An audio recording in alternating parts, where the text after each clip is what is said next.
પ્રસ્તુત છે પ્રાસંગિક. આજનો વિષય વિક્રમ સારાભાઈ જયંતી. સંપાદન કરી રહ્યા છે પરેશ મારુ અને પઠન કરી રહ્યા છે કલ્પના શાહ.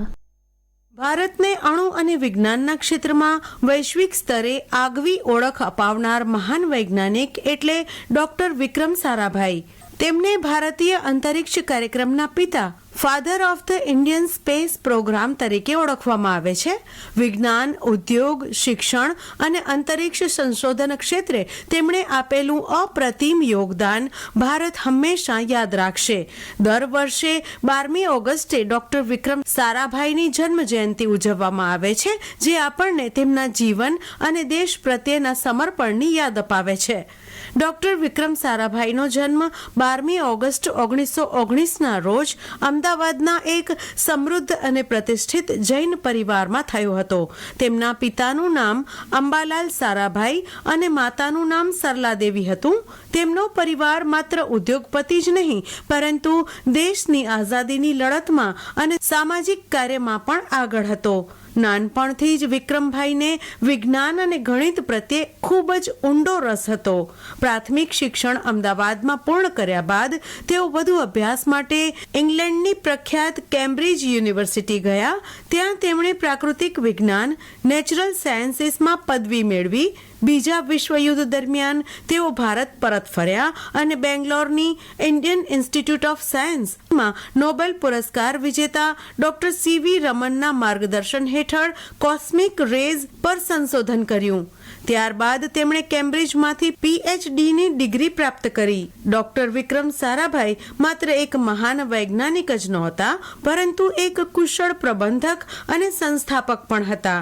28 વર્ષની નાની ઉંમરે 1947માં તેમણે અમદાવાદમાં PRL ફિઝિકલ રિસર્ચ લેબોરેટરીની સ્થાપના કરી, જે આજે પણ ભૌતિક વિજ્ઞાનના સંશોધન માટેનું દેશનું મુખ્ય કેન્દ્ર છે.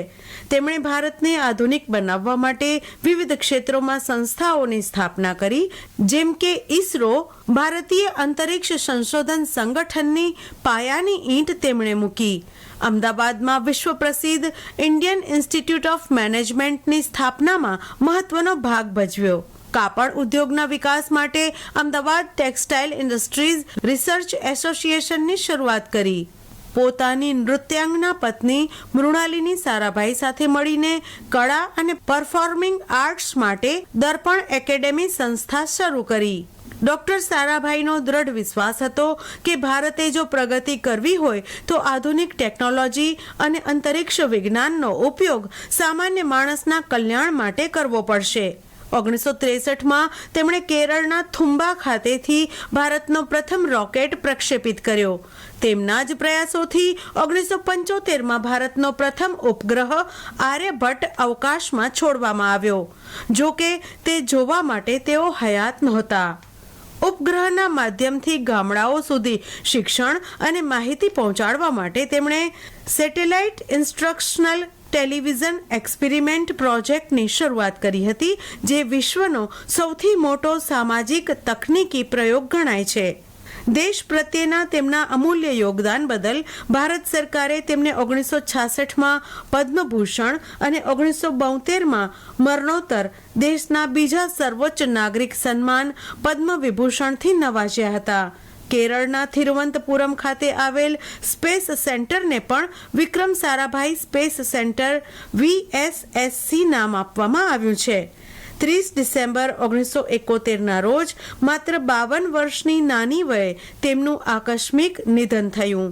ડોક્ટર વિક્રમ સારાભાઈની જન્મ જયંતિ આપણને પ્રેરણા આપે છે કે વિજ્ઞાન અને તકનીકનો સાચો ઉપયોગ માનવજાતના ભલા માટે જ થવો જોઈએ.